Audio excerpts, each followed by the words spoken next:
Uh, likewise.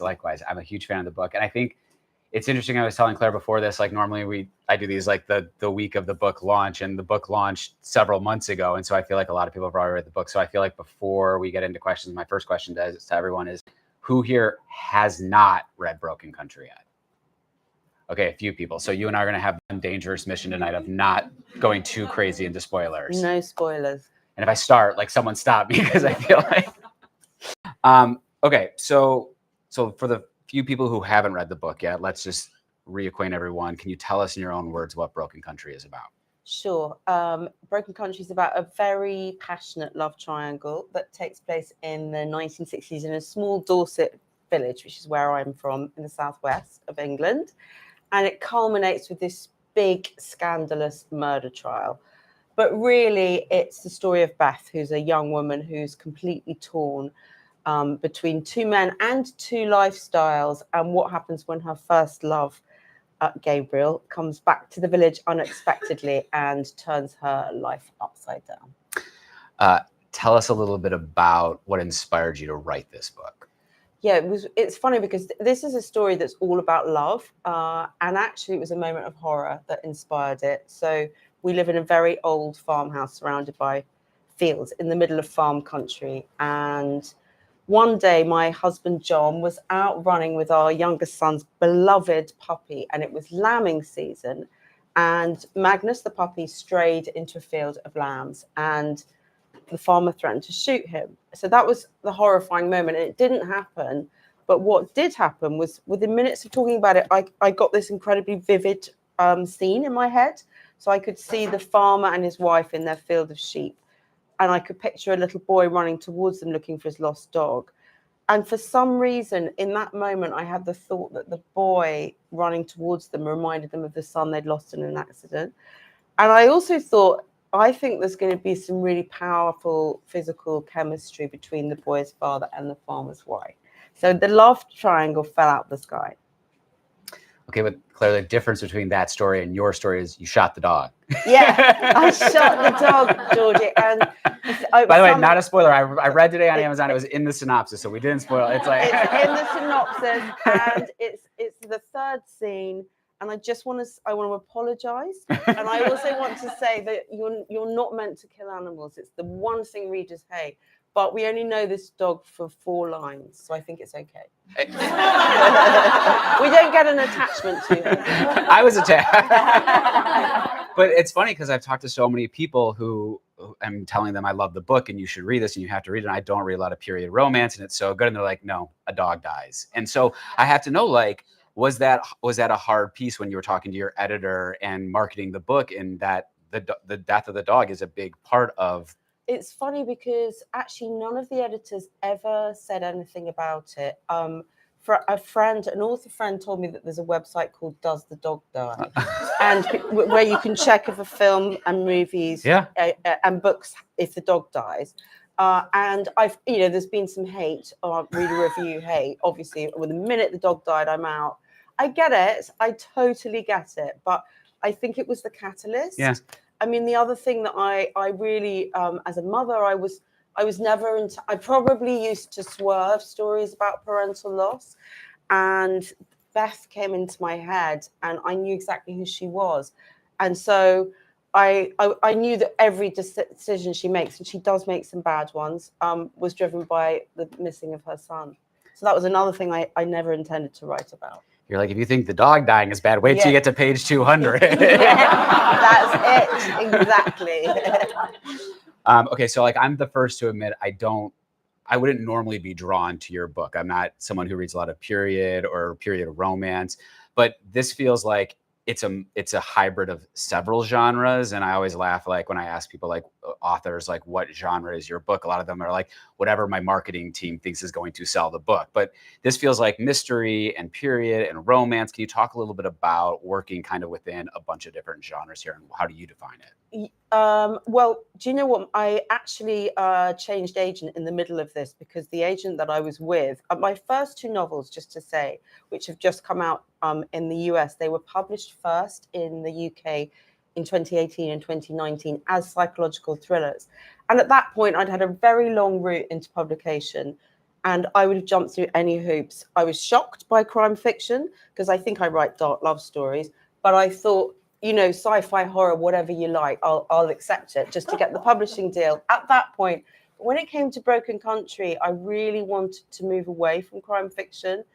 And probably it was all too experimental. A lot of poems. Nobody likes too many poems, and only one survived. But if I think eventually, and I put a murder trial in it, and so that, you know, I was almost moving back to thrillers. And I guess the only thing I can say is that I love a genre mashup book. I think that's what I write. I think it's what I read. I love The Great Gatsby. I love The Secret History. They both have murder and love in them. And I love to write about human emotion, but I'm also drawn to things that make me, you know, dark suspense and something that's going to keep me turning the pages. And I'm just very lucky that when I changed agent, it was amazing actually, because I was sort of very heartbreaking moving from my agent. But this new agent, I said, I don't want to be positioned as a crime writer. Actually, now I don't mind at all, but I don't want to be positioned as a crime writer, but I am going to include a murder trial. And she said, you don't write crime fiction, you write book club fiction. And it's like, oh, that's what this is. So I think she told me I write book club fiction, and I'm kind of sticking with that. I read somewhere that your agent pitched it as a love story with the pulse of a thriller. Yeah, she did. It was so brilliant. Yeah. Because I think the market maybe has changed. 6 years ago, I remember my previous agent saying, this is one of the hardest books I've ever had to pitch because it was so many different things. Whereas this time around, she pitched it as both love story meets thriller. You do such a nice job of balancing the different genres. How do you ensure that you're not too focused on the court case and the trial versus kind of the love triangle? Like, how do you balance that? When you write, are you someone that writes linearly from start to finish? Or is it something where you were writing specific sections of it and then kind of piecing them together? Actually, that's a really good question. I do write in a linear fashion, and I can't normally sort of do a whole chunk of, say, 1955, which it's in 2 timelines. But what actually happened with the murder trial was that I realized I've forgotten this, but I actually did write it. I wrote it. It was going to be at the beginning and then all at the end. And it was my agent who persuaded me to put it through to sort of ramp up the suspense, so that you know something's happened and you know somebody's died. You know, and so I guess I did write that all in one big chunk, but I think really I do have to write chapter by chapter. And what I hoped with the 2 timelines, which is what I wrote first, 1955 and then 1968. In 1955, you have Beth and Gabriel as teenagers falling passionately in love. And I really wanted the reader to be sort of swept up in that kind of very visceral first passion. And then I wanted them to be in the next chapter, 1968. Like, hang on a minute, she's married to this really good guy. What is she thinking of? So that the reader would maybe feel the dichotomy that Beth feels. And so that's why I did it in that. But I do have to do it. I have to do it chapter by chapter. I can't really do it any other way. And as this is now your 3rd plus book that you've written, does it get easier or harder as you've written them and the expectations and things like that? Was this one easier or harder than the other ones for you? Currently harder. Harder? Yeah, way harder. Hard to find the headspace, hard to find the time, feeling a bit of pressure. I have to try and remember that I do it for the joy of it, and not worry about all the outside noise. Yeah, you might have to get back to me on that. I know. When I see you next time with your next book, I'm excited. I actually saw Laura Dave earlier, and I was like, how do you cope? Because trying to find the right space to write, and you know, this book was 4 years with a break in the middle, and I had no contract, so I could write 12 hours a day every day if I wanted to. So anyway, it's tough, but I have to just remember I write because I love to write, and I love to make up stories. That's kind of what I've always done. And when you write, what is your kind of writing process? Do you have to like go away? Like, I know authors who have to like go to a hotel room and like write it like by themselves. Can you? I'm beginning to think I might, because I've got grown-up children who just still demand to be fed, and dog that demands to be walked, and husband that demands attention, and I'm like, guys, I'm trying to write a book here. So I think I might go away. Show some respect. Yeah. I think I'm going to move. Deal. I actually thought I might have to leave my family. That's one of my darkest moments. I thought, I think I need to leave this family. I just can't do it. So yeah, it's hard. Did you know at the start of writing this who the murderer was going to be and who Beth would ultimately end up with? Or did it change? Great questions. I always knew about Beth. Although I felt extremely torn when I was writing it, and I sometimes wished for a different outcome, but my heart was set on the outcome I went with. We managed to stay spoiler free. Yeah, we did a good job, right? And the same with the murderer. Actually, that changed. That changed. Okay. Yeah.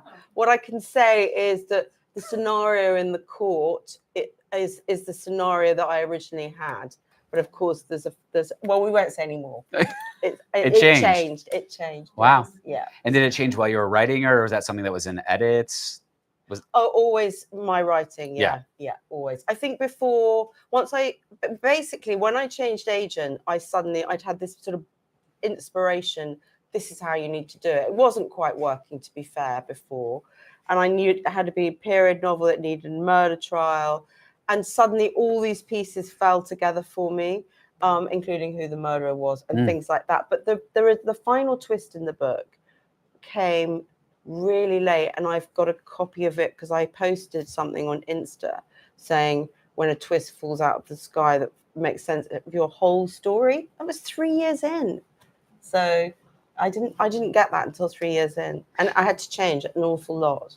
And did you plan out those twists in advance? Because I feel like a lot of times now with books, authors write the twist and then back the book into it, right? And they feel like that they have to have that kind of gotcha moment that the readers will remember at the end. Did you feel that the need to have that in there, or did it feel very organic to you? Talk to us a little bit. Yes, I never, unfortunately, can forward plan twists. I wish that I could.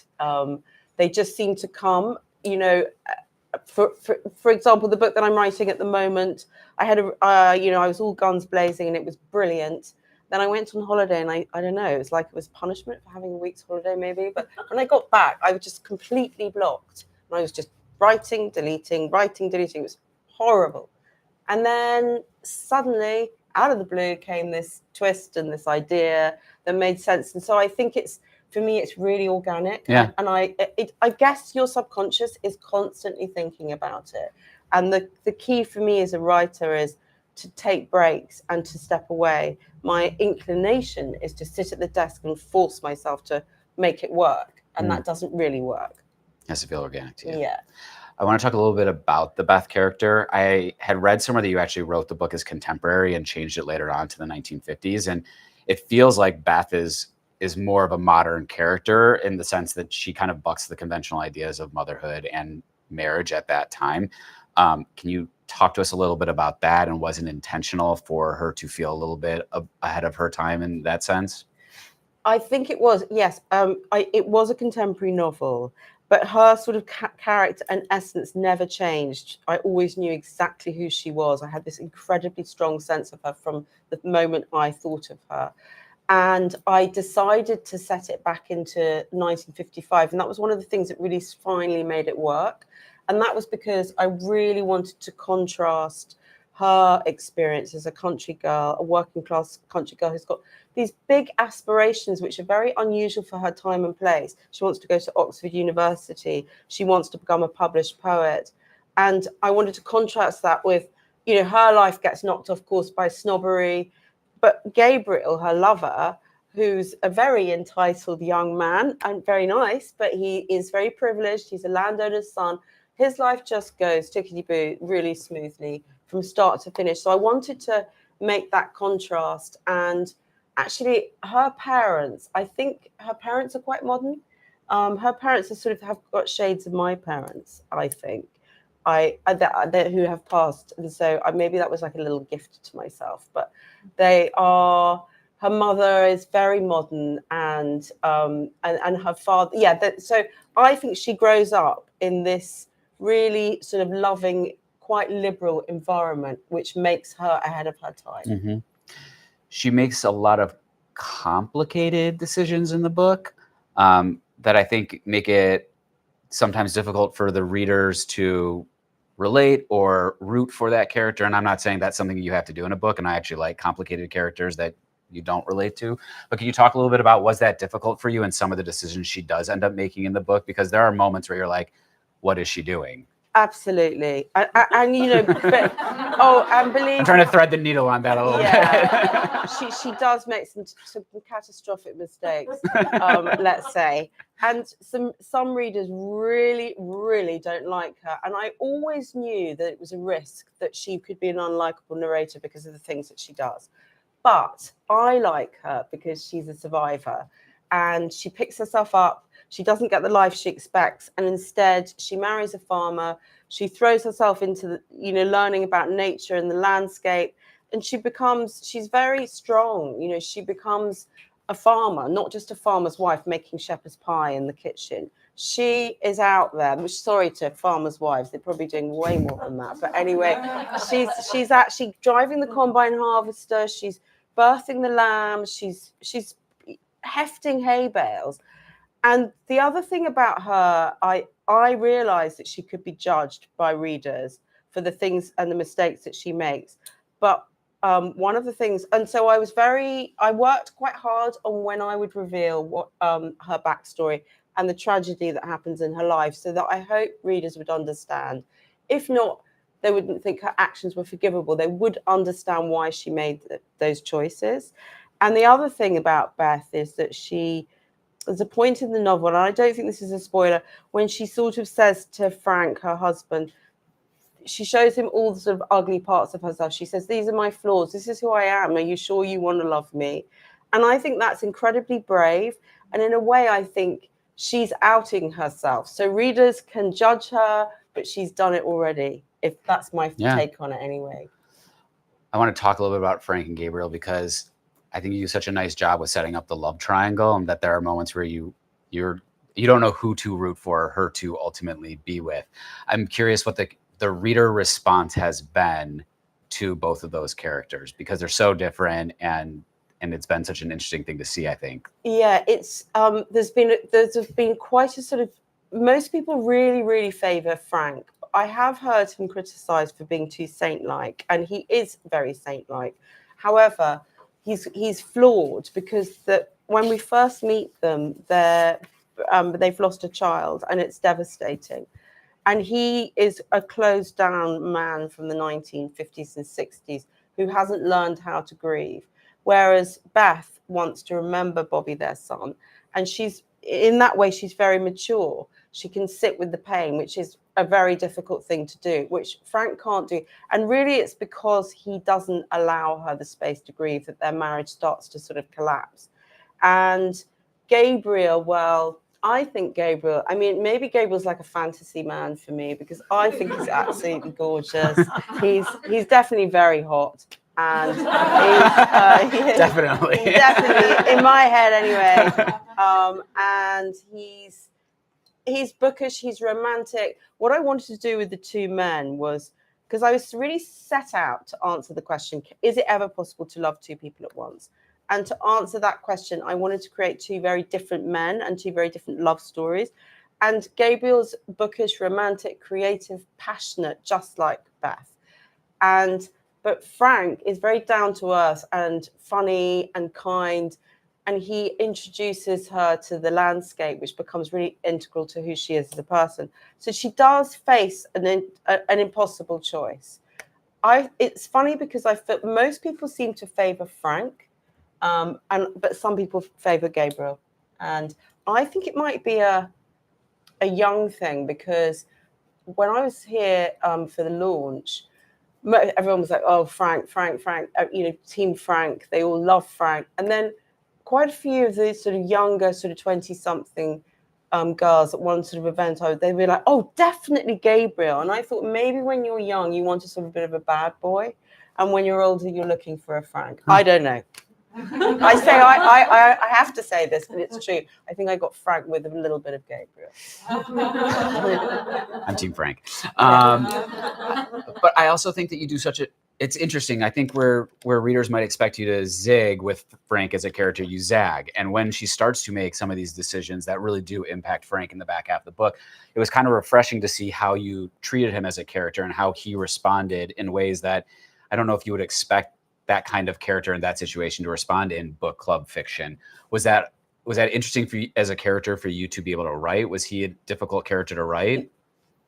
I really had a strong sense of who Frank was because I knew that he was very closed down by his guilt and his grief, and so in a way he stands by. But he's a bystander in Beth's catastrophic mistakes. Let's say he just stands back and lets her make them. And you could see that as a weakness, but I see it as a strength because I think partly it's guilt.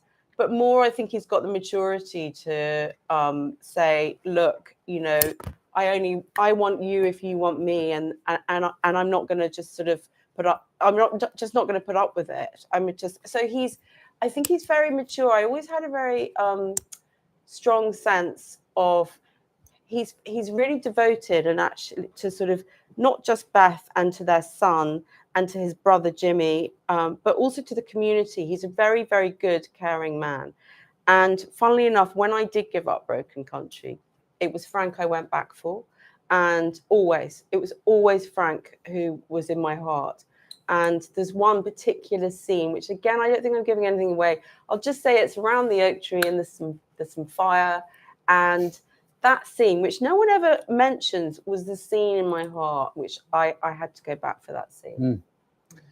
I went back to several of the scenes today in preparation for this. And you mentioned that it took you 4 years to write this. And for me, like just even rereading passage of it today, like I was like getting choked up again and emotional. Like this book is one of 2 books I've read this year that deals with loss and trauma in a really beautiful way. The other being Wally Lamb's new book. But how do you have this book with you for 4 years? It is dark in sections. It is difficult. It explores trauma and grief.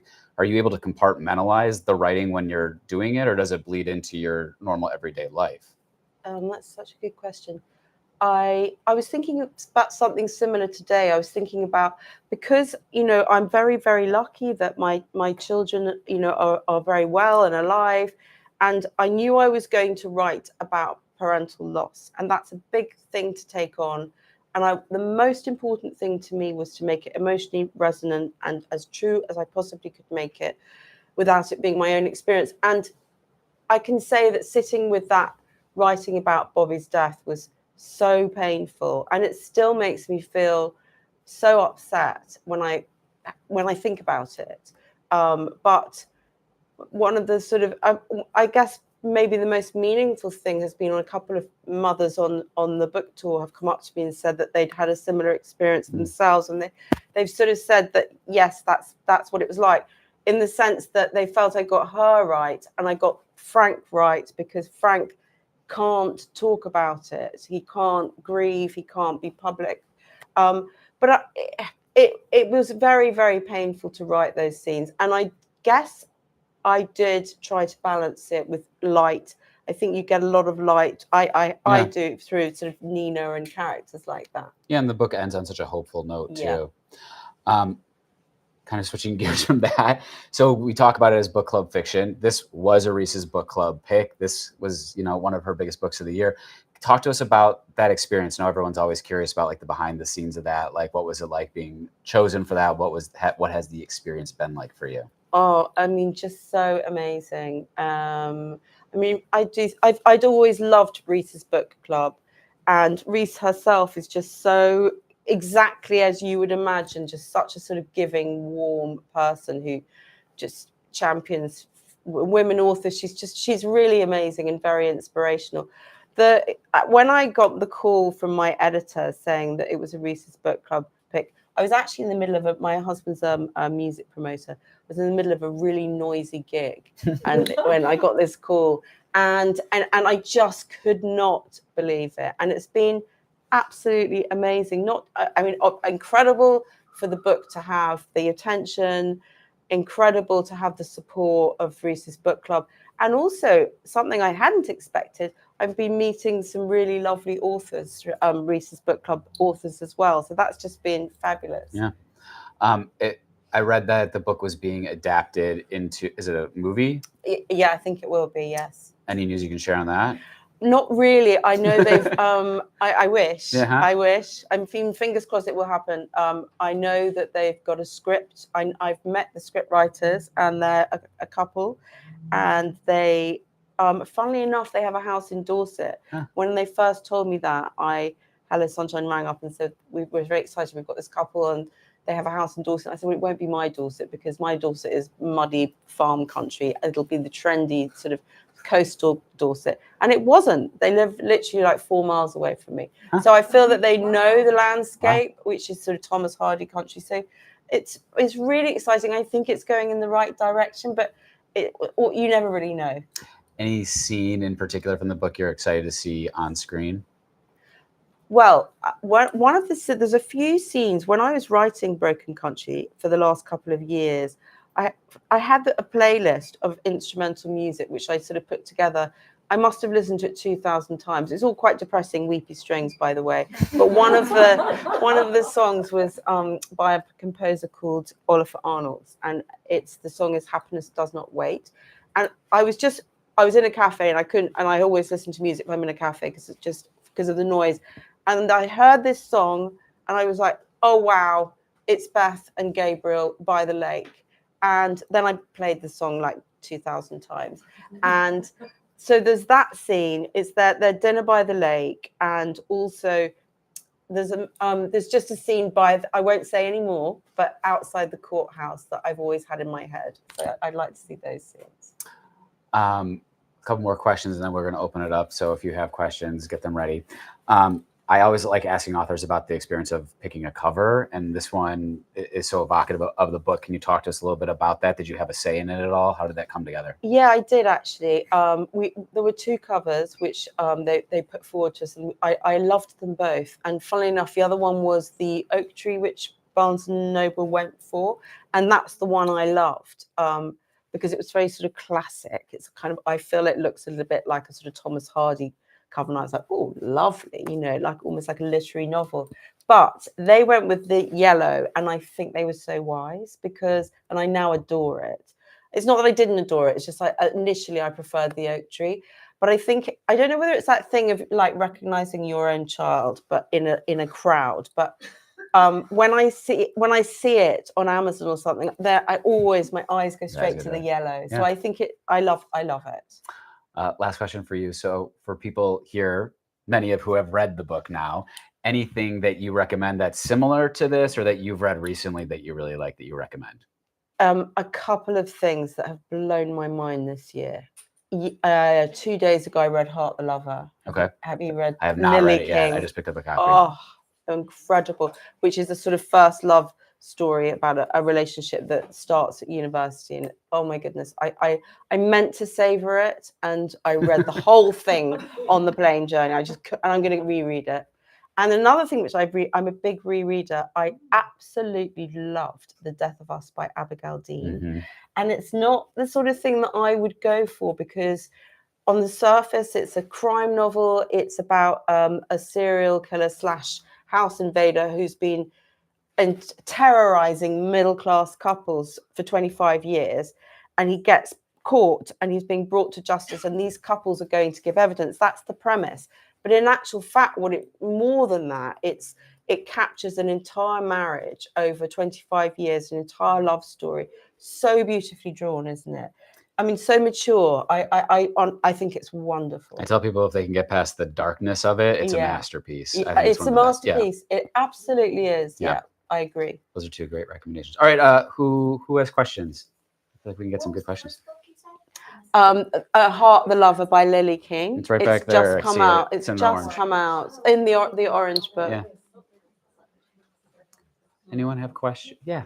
Maybe just a light question. How How do you feel about like a script writer taking on your story? Was that like it's part of the process, but does that make you a bit like uncomfortable, nervous?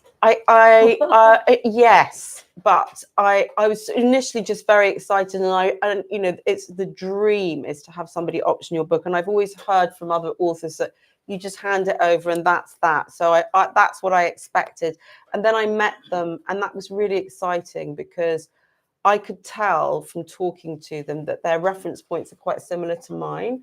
And so, for example, a really small this just amazed me. But Joe, the guy, we were talking, and when I decided Gabriel initially was a playwright, and when I decided to make him an author, I was channeling Martin Amis, who was actually kind of like the bad boy of literature in the 1970s. And I read loads of articles about him to try and get to his sort of character. And then Joe said, I'm channeling Martin Amis. So I think and I hope that they're on the same page. And I know that they live in the same landscape. So I'm really, really hopeful. But of course, it is a bit nerve-wracking because I hope that Beth's dichotomy and the emotional weight of it can come across in a film. I mean, who knows? It's like 2 hours as opposed to a book that takes 8 hours or whatever. A lot of authors have been adapting their own work. Did you ever think about writing the screenplay for this one, or were you like, no? I didn't because I just I didn't actually because I wasn't sure I could do a good enough job just because I'd never done it before. Yeah, maybe next time. Yeah, maybe next time. Who else? Yeah. I'm just curious about your writing process and when you get writer's block. Oh yeah. Oh, I mean, I hesitate to call it writer's block, but I'm going to call it writer's frustration because I can still write. I can always write. I was trained as a journalist, so writing is no issue for me, and sitting down at a desk is no issue for me. The issue for me is when the plot doesn't come or the story doesn't come. The characters tend to come, the prose tends to come. Plot is what I struggle with, I think, and my process is really to think of an idea, and there's always I need something that pulls me in. It's something emotional, I would say. And this story that I'm writing at the moment, I had a setting, I had a family, but I was just sort of auditioning premises, and I was like, no. And my husband kept saying, it'll come, don't worry. And then one day this really small thing came, which was that I decided I was the love interest is going to be a modern composer. And I suddenly just got this whole kind of vibe for him. And then, I went off and I was writing it. And I always have a beginning, middle, and end. I usually write an outline. I wouldn't say I stick to it necessarily. And then I just have to learn it with every book that there are hard moments, and just to be patient and to know that the solution will come. And it can be very, very hard to sit and wait for the solution, but it does always come. And, like recently, I had this very difficult month when I was writing stuff and deleting stuff. And then out of the blue, I'm like, of course, you need to do this character and have this voice. And the answer came, and now I'm excited about it again. And that kind of seems to be my process. I definitely am not somebody who can sit down, plan a whole novel and write it. I think apart from anything, it would kill the joy of it for me. Anything too formulaic. Yeah. Did you have more than one ending, and if so, how did you pick one? No, I didn't have more than one ending, but the ending changed. The resolution was always similar, but there were different ways of doing it. And I remember distinctly writing the ending. And I was going to a friend's birthday, and I'd written the final epilogue, and I knew that I had it. And I can't really say, but there are some changes that I made, which I wasn't expecting to make, to do with Frank. And I sort of realized subsequently that actually it made sense of his entire story. And so that's what I mean, really. Sometimes these things come to you almost out of the blue, which makes sense of everything. Well, for me anyway. I wish it was different. I wish it was easier. Yeah. I'm more curious about your process again. So you mentioned this took you 4 years. and you had this idea in beginning, middle, and end. Do you ever have an idea and you think it's strong, but it just doesn't come together, and you either like leave it for a while, or do you fully scrap something, or once it's in your head, you just keep going until you finish it? Exactly that. You know, I was talking about this earlier. I'm really fascinated with exactly that. When do you give up on an idea? And the only thing, and I don't know the answer, the only thing I can say to you is that I wrote this book for 2.5 years. It was a contemporary novel. It was much more, I'd moved from London to Dorset, and I was kind of really interested in what I saw as a disconnect between ex-Londoners like myself and the rural old guard like the farmers.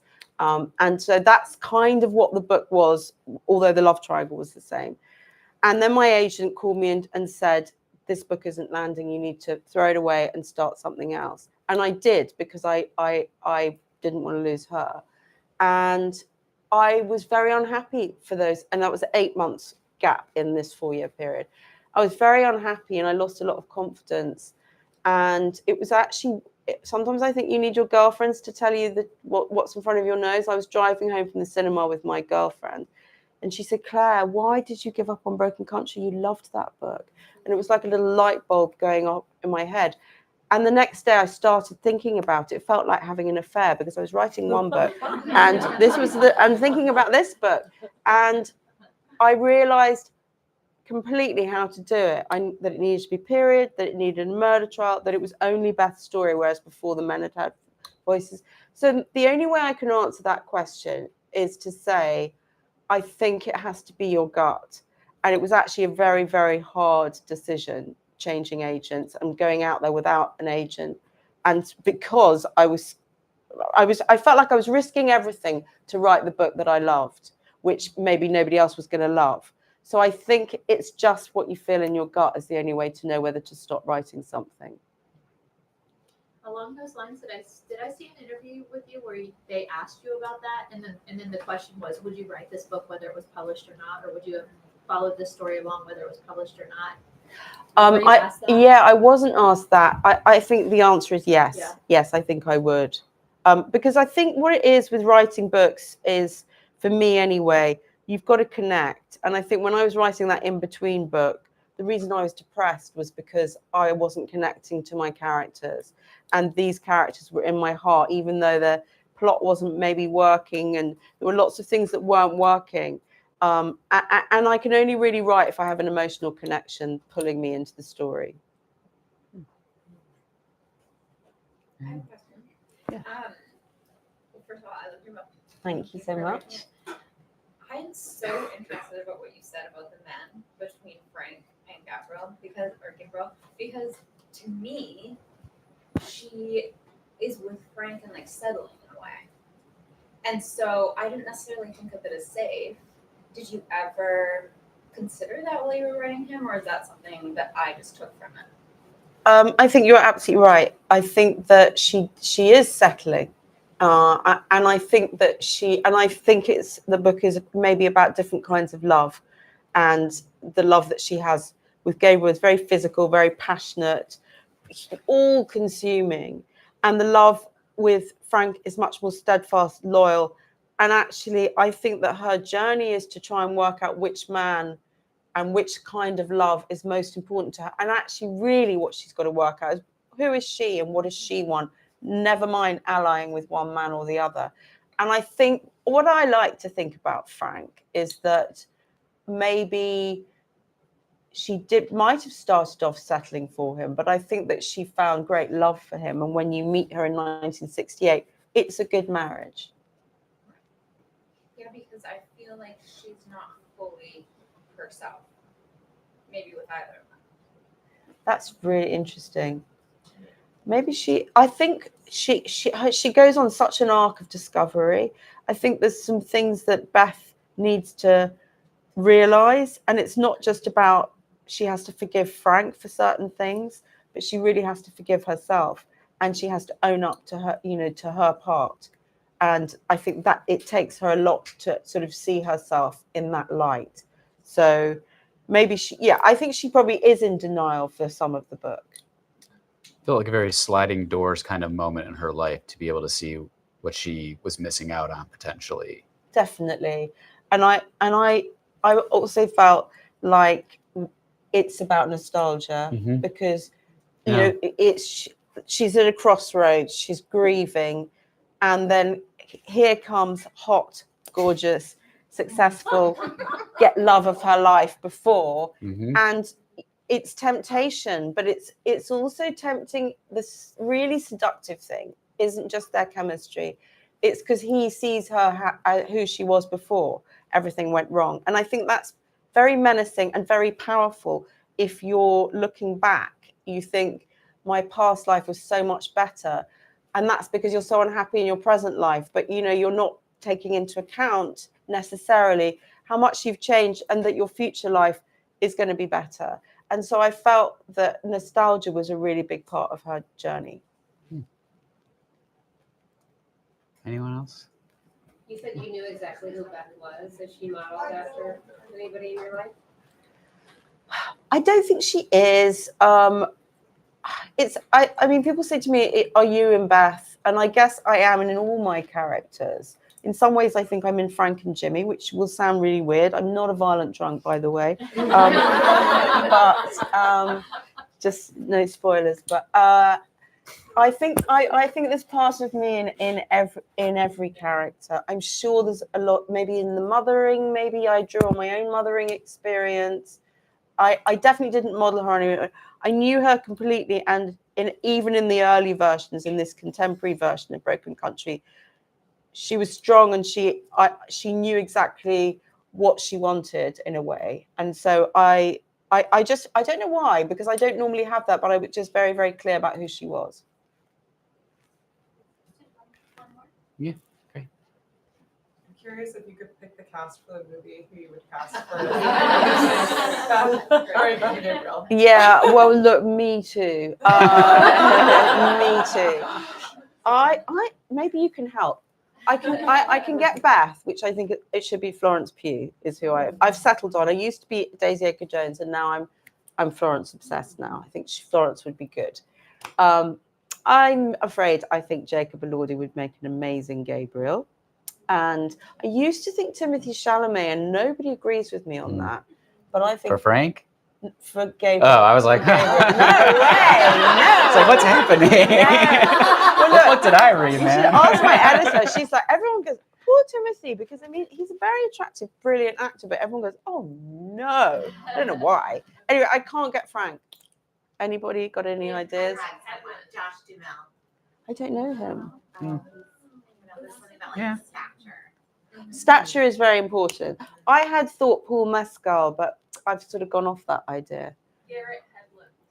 Oh, these are. I'll have to write all these down. I don't know them. We should be so lucky. Yeah. For all of them. Yes. All right. Well, this has been great. Thank you for coming. Thank you for everyone for attending. Thanks, everybody. You signed some books? Yes. So much. That was awesome. Yes, we have books for sale. I'm sure she'll sign them for you. Thank you guys for reading. Of course. Oh, thanks. Thank you, Julie. That's so nice.